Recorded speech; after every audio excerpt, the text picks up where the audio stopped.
আসসালামু আলাইকুম। দর্শক আলোচনায় আপনাদের সকলকে আমন্ত্রণ জানাচ্ছি। আবার একটা রেজিম চেঞ্জের ঘটনা ঘটতে যাচ্ছে। এবার সম্ভবত ইরান তার শিকার। ইরানের জেনজিরা, আপনার নিশ্চয়ই মনে আছে, জেনজিরা ২৮ তারিখ থেকে রাস্তায় নেমেছে। কিভাবে শুরু হলো এটা? মানে ইরানের অর্থনৈতিক দুরবস্থা এমন জায়গায় ঠেকেছে, এর আগেও আমি খবর করেছিলাম। সেটা হচ্ছে $১ কিনতে গেলে তাদের ৪২,০০০ রিয়াল দিতে হচ্ছে। ৪২,০০০ সম্ভবত রিয়ালই বোধহয় ওদের, যে এটা ভুল হলে মাফ করে দেবেন। ওদের মুদ্রার নাম বোধহয় রিয়াল।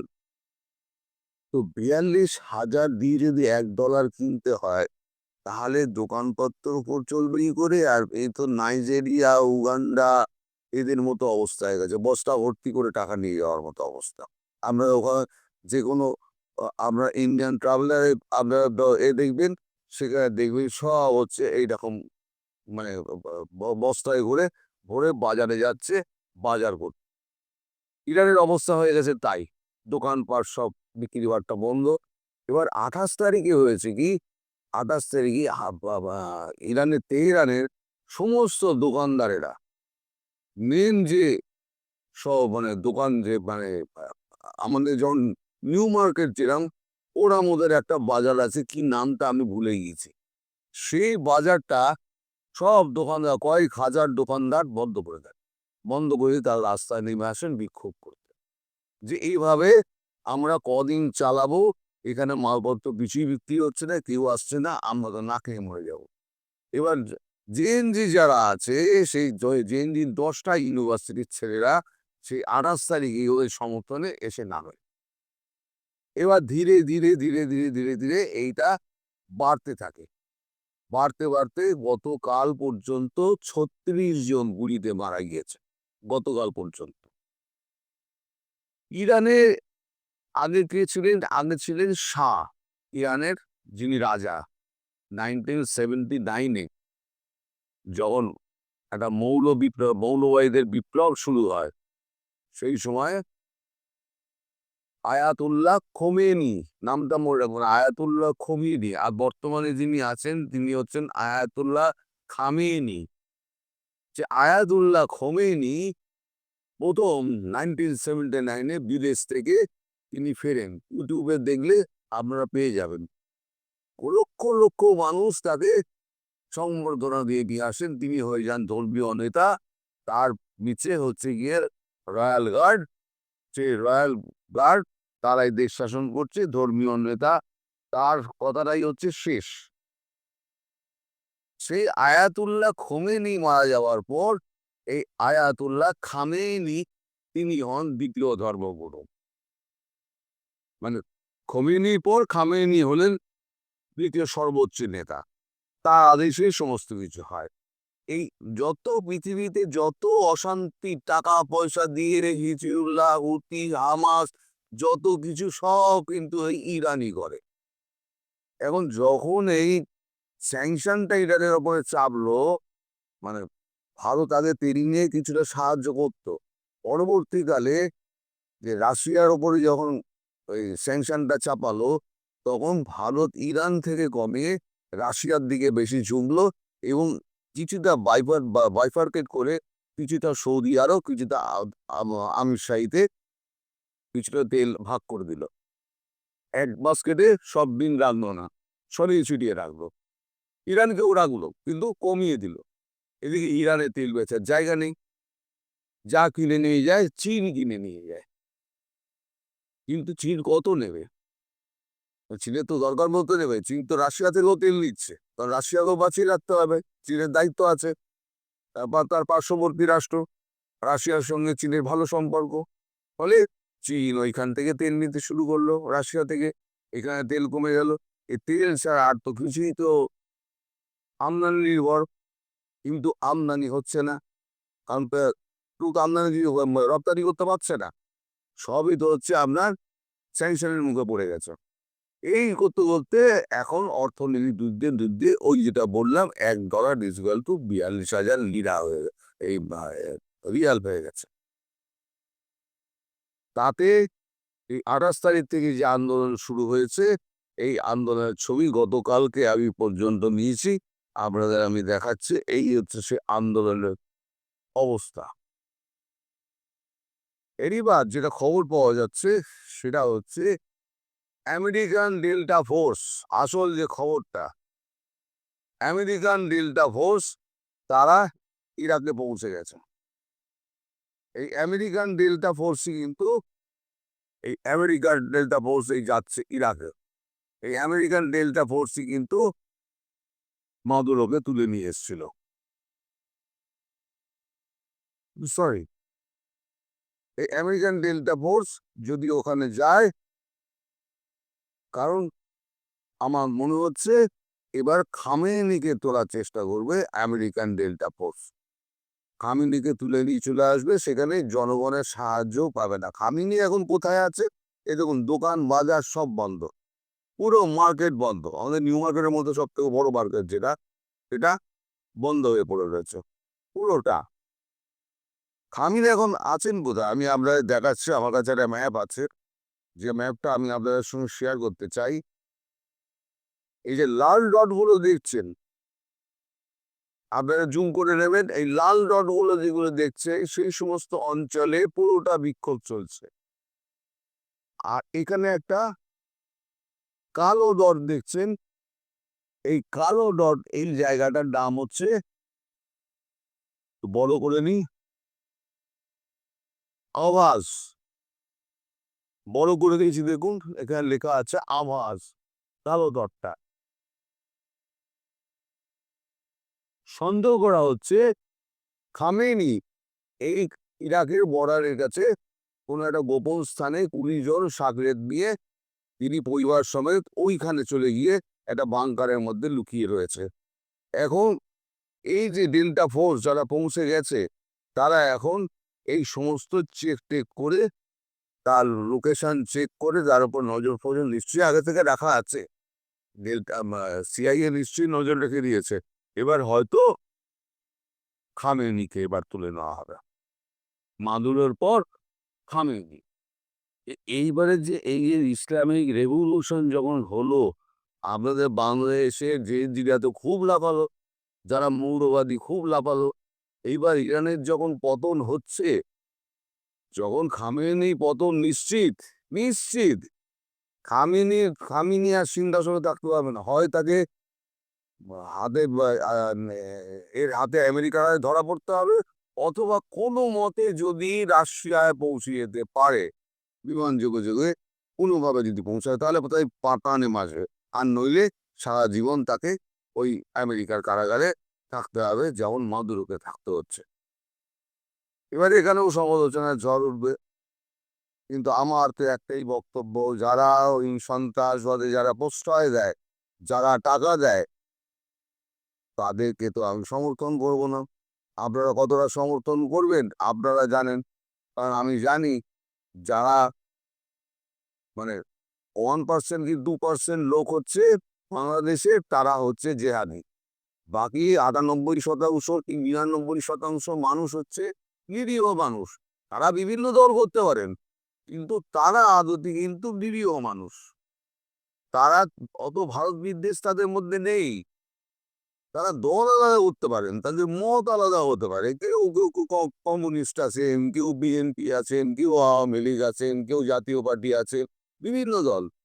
কিন্তু এই জিহাদি গোষ্ঠী, এই যে 18 কোটি মানুষ আপনাদের রয়েছে, এই 18 কোটি মানুষের মধ্যে জিহাদি রয়েছে খুব সম্ভবত 1 থেকে 2%।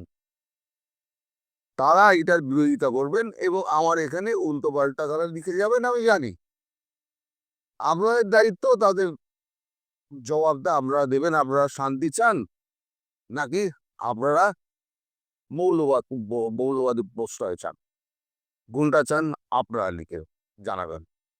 ফলে বিশ্বে আর একটা বড় ঘটনা ঘটতে চলেছে। একটা মাদুরো হলো, একটা ইরান হচ্ছে।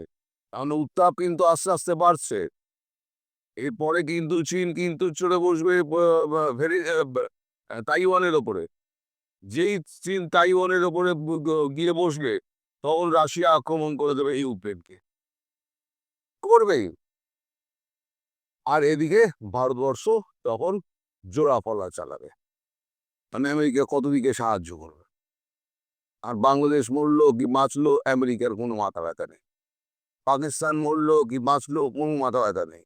এবার পাকিস্তানের যে আমাদের ফিল্ড মার্শাল, তাকে ডেকে পাঠিয়ে যে ঠকঠক করে কাঁপছে এখন।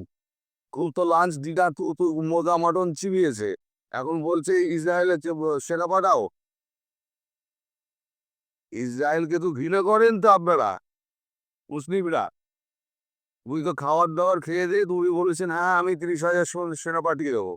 এবার দেশের মধ্যে যখনই কথা হয়েছে ইসরায়েলের সেনা পাঠাবে, তখনই এবার তার মাথা খারাপ হয়ে গিয়েছে, তার বিরুদ্ধে শুরু হয়েছে। সে এখন বলছে না শান্তি রক্ষা বাহিনী পাঠাবো। তখন ট্রাম্প দিকে পাঠিয়েছে শান্তি রক্ষার কথা, তোমায় কে বলে, তোমায় তো বলা হয়েছে তুমি লড়াকু সৈন্য পাঠাবে, হামাসের সঙ্গে লড়বে। এইবারে পয়সা ফেসাদে এখন আবার শরীরকে বল দাবা করে নিয়ে দৌড়বার জন্য এখন প্ল্যান করছে কি করে দিয়ে বড় সাহেবকে মালিককে এখন একটু ঠান্ডা করা যায়, বলেছে পেয়েছে ও। তা এই যে যা সার্বিক পরিস্থিতি হচ্ছে, এর মধ্যে দেখবেন নর্থ কোরিয়া ঢুকে পড়বে। এই নর্থ কোরিয়া ঢুকে এবার চেপে চেপে বসবে সাউথ কোরিয়ার ওপরে।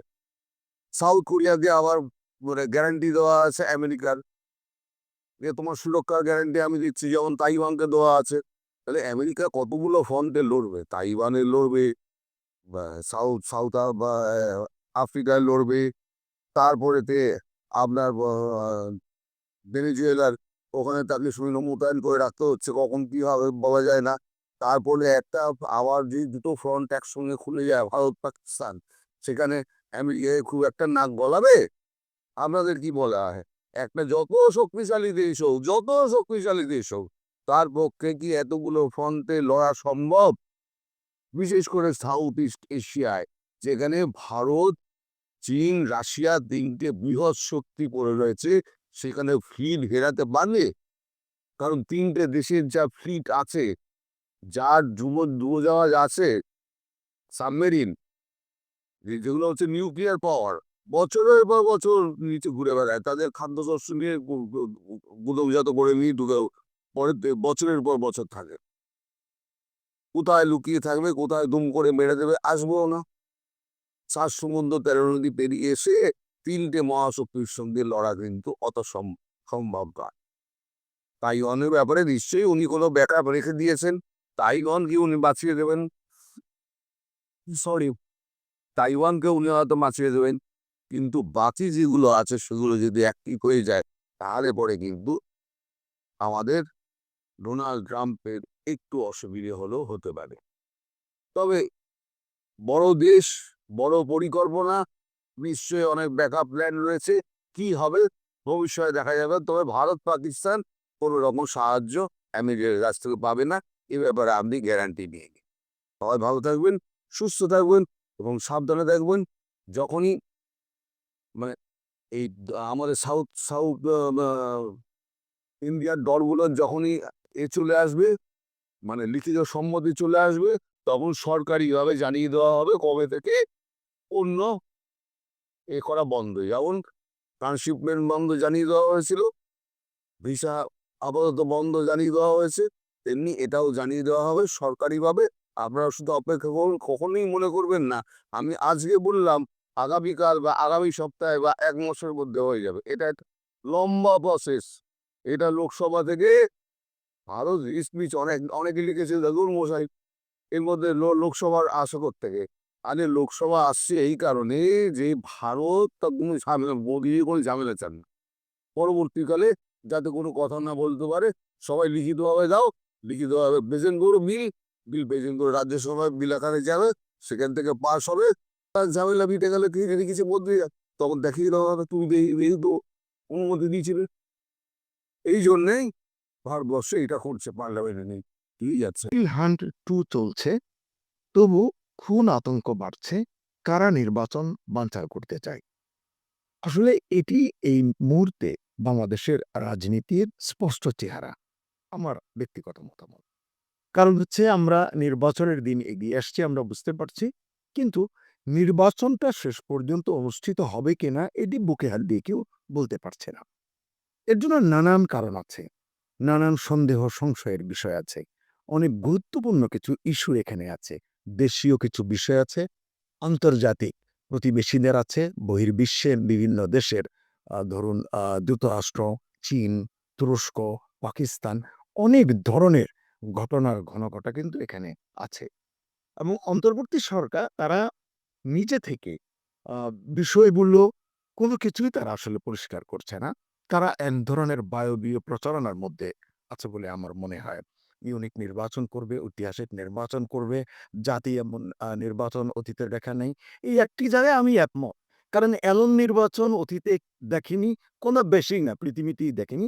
এমন একটি নির্বাচন হয়তো ইউনূস সাহেব এই জাতিকে উপহার দিতে পারেন শেষ পর্যন্ত, যদি নির্বাচন অনুষ্ঠিত হয়। এবং বিএনপি এবং জামাত নিজেদের ভিতরে যা করছে, যা চলছে, এবং সঙ্গে ইউনূস পরিষদ মিলে যে পরিকল্পনা তারা করছে, সব কথা আসলে বলা মুশকিলই, বলা যাবেও না। কারণ হাতে বলবার মতো প্রমাণ হাতে নেই। সে কারণেই আমি যেই কমন ফেনোমেনাগুলো আমাদের সামনে আছে, সেটা নিয়ে ২-৪টি কথা আপনাদের সঙ্গে বলতে চাই। যেটা বললাম শিরোনামে যে ডেভিল হান্ট 2, আপনারা জানেন এর আগে ডেভিল হান্ট 1 হয়েছে। কি হয়েছে? ডেভিল হান্ট মানেই হচ্ছে আওয়ামী লীগ ধরো, যুবলীগ ধরো, স্বেচ্ছাসেবক লীগ ধরো। মানে আমার বিরুদ্ধে যারা, আমার প্রতিপক্ষ যারা, মানে সরকারের, এনসিপির, জাতীয় নাগরিক পার্টির, জামাতের, এদেরকে ধরো, এমনকি বিএনপির, তাদেরকে ধরো। এটি আসলে হয়ে গেছে বাংলাদেশের এই মুহূর্তের রাজনীতির ব্যাখ্যা বিশ্লেষণ। আপনারা জানেন নানান ঘটনার ভেতর দিয়ে যাওয়ার পরেও আবার ডেভিল হান্ট 2 মানে চলছে। এবং এই বিশেষ অভিযানে আপনারা জানেন যে গত ১৩ ডিসেম্বর এটি শুরু হয়েছে। সেই ১৩ ডিসেম্বর থেকে গত ৭ জানুয়ারি পর্যন্ত, মানে পরশুদিন পর্যন্ত গ্রেফতার হয়েছে ১৫,০০০-এর বেশি মানুষ। এবং এরা মানুষ মানে এরা হচ্ছে আওয়ামী লীগ। উদ্ধার হয়েছে মাত্র ২৩৬টি অস্ত্র। মানে ২৪-এর গণ আন্দোলনের সময় থানা লুট হয়ে যে হাজার, হাজার আ অস্ত্র এবং গোলাবারুদ লুট হয়েছিল, সেখান থেকে তো অনেকগুলো এখনো ১,৫০০-এর মতো এখনো অস্ত্র উদ্ধার করা হয়নি। এছাড়া সীমান্ত দিয়ে মিয়ানমার থেকে হোক, বিভিন্ন জায়গায় বিভিন্ন সূত্র দিয়ে, পাকিস্তান থেকে আসতে বলে অনেকে বলছেন, নানান সূত্র থেকে অস্ত্র কিন্তু এই দেশে ঢুকছে। এই যে বলা হচ্ছে এখানে ২৩৬টা অস্ত্র উদ্ধার করা হয়েছে, আবার ডেভিল হান্ট 2 চলছে, ১৬,০০০-এর মতো গ্রেফতার করা হয়েছে। মানে এই যে দুটো সংখ্যা বললাম, আ কি বললাম? অস্ত্র উদ্ধার হয়েছে ২৩৬টা গত কিছুদিনে, এবং ১৬,০০০-এর মতো ডেভিল হান্ট 2 তে গ্রেফতার হয়েছে। দুটো সংখ্যা বা দুটো পরিসংখ্যার পাশাপাশি রাখুন। একদিকে দেখবেন হাজার, হাজার গ্রেফতার, কিন্তু আপনার বিপরীতে দেখুন খুন হচ্ছে, গুলি চলছে, বিস্ফোরণ থামছে না, ককটেল বিস্ফোরণ হচ্ছে।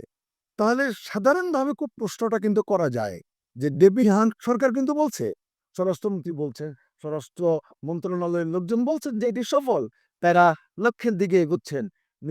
প্রধান নির্বাচন কমিশনার বলেছেন তফসিল ঘোষণার পরে আইন শৃঙ্খলা পরিস্থিতির উন্নতি হবে। উন্নতি কিন্তু হয়নি। এখন অন্য নির্বাচন কমিশনার হয়ে মানে আতঙ্কের মধ্যে পড়ে গেছেন। তারা বলছেন যে এই পরিস্থিতি হলে কি হবে? নির্বাচন বিশেষজ্ঞরা হতাশা ব্যক্ত করছেন। নিরাপত্তা বিশ্লেষকরা হতাশ হয়ে গেছেন। তারা বলছে এই যদি হয় তাহলে সাধারণ নির্বাচন কেমন হতে পারে? আতঙ্কের বিষয়। এই কারণেই আইন শৃঙ্খলা রক্ষাকারী বাহিনী তারা কিন্তু বলছে যে আমরা তো অভিযান চালাচ্ছি, অভিযান চলছে, এবং তৎপরতা জোরদার, টহল জোরদার, নানান কিছু চেকপোস্ট জোরদার। কিন্তু সাধারণ মানুষ, আপনি আমি আমরা কি দেখছি সেটি কিন্তু ভিন্ন। আমরা দেখছি গ্রেফতার করা হচ্ছে আওয়ামী লীগের এবং এর অঙ্গ সংগঠনের নেতা কর্মীদের। করুন না, অপরাধী হলে তাদেরকে গ্রেফতার করুন, আইনের আওতায় আনুন। কিন্তু আসলে ডেভিল হান্ট মানেই তো আওয়ামী লীগ দাও। এটি আসলে ঠিক হচ্ছে না বলে অনেকে মনে করছেন। কেন? এই যে খুন হচ্ছে, অপরাধ প্রবণতা বাড়ছে, বিশ্লেষকরা কি বলছেন? অপরাধীরা প্রশ্রয় পাচ্ছে, ছাড় পাচ্ছে।